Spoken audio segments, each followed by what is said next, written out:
বিশ্বাসঘাতক আর মীর জাফরের পরিণতি এতটাই ভয়াবহ হতে পারে তা বোধহয় কল্পনাও করেনি আমেরিকার দোসর আরব আমিরাত ও বাহরাইন।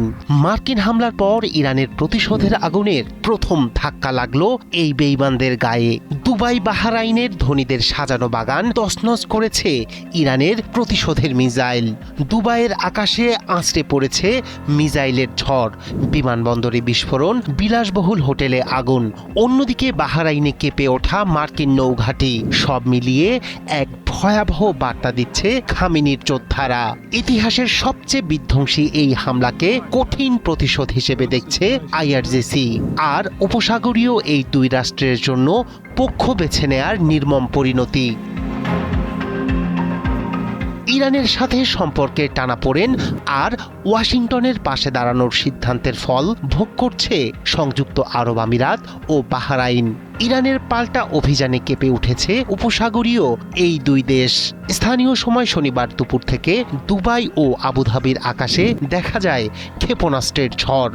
বিস্ফোরণের শব্দে প্রকম্পিত হয় পুরো শহর। সরাসরি হামলার শিকার হয় বিশ্বের অন্যতম ব্যস্ত বিমানবন্দর দুবাই আন্তর্জাতিক বিমানবন্দর। স্থানীয় কর্তৃপক্ষ জানায় ইরানের আঘাতে ক্ষতিগ্রস্ত হয়েছে একটি টার্মিনাল। আহত হয়েছেন অন্তত 4 জন।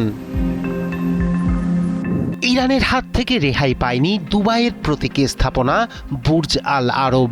হোটেলটির একাংশে আগুন ধরিয়ে দেয় একটি ইরানি ড্রোন। আগুন নিয়ন্ত্রণে আসলেও পর্যটক ও বাসিন্দাদের মধ্যে ছড়িয়ে পড়ে আতঙ্ক।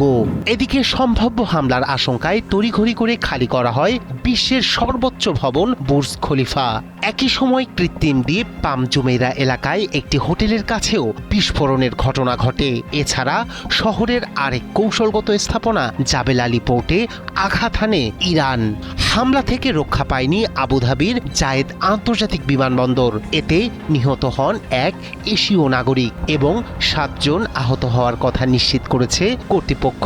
উপসাগরের আকাশে টানা কয়েক ঘন্টা চলা এই হামলা কার্যত আমিরাতের নিরাপত্তা বলয়ের সীমাবদ্ধতাকেই সামনে এনেছে।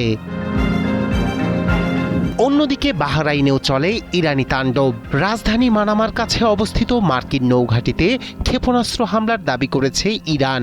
এখানেই অবস্থান করে মার্কিন 5ম নৌবহর। পাশাপাশি বিমানবন্দর ও গুরুত্বপূর্ণ স্থাপনাগুলোতেও আঘাত হানা হয়েছে বলে নিশ্চিত করেছে স্থানীয় প্রশাসন। বিশ্লেষকরা বলছেন, হামলার জবাবে ইরান সরাসরি আমেরিকাকে টার্গেট করলেও বার্তা দিচ্ছে তার মিত্রদেরও। আমেরিকার নিরাপত্তা ছাতার নিচে থাকা উপসাগরীয় রাষ্ট্রগুলো যে সম্পূর্ণ নিরাপদ নয় সেটিই যেন প্রমাণ করতে চাইছে তেহরান। সংযুক্ত আরব আমিরাত ও বাহরাইন দীর্ঘদিন ধরেই আমেরিকার ঘনিষ্ঠ অংশীদার। প্রশ্ন উঠেছে, ওয়াশিংটনের পাশে দাঁড়ানোর মূল্য শোধ করছে মিত্ররা। মধ্যপ্রাচ্যের উত্তপ্ত আকাশে সেই প্রশ্নেরই উত্তর এখন খুঁজছে পুরো বিশ্ব। রায়হান কবির, শুভ্র, ৭১।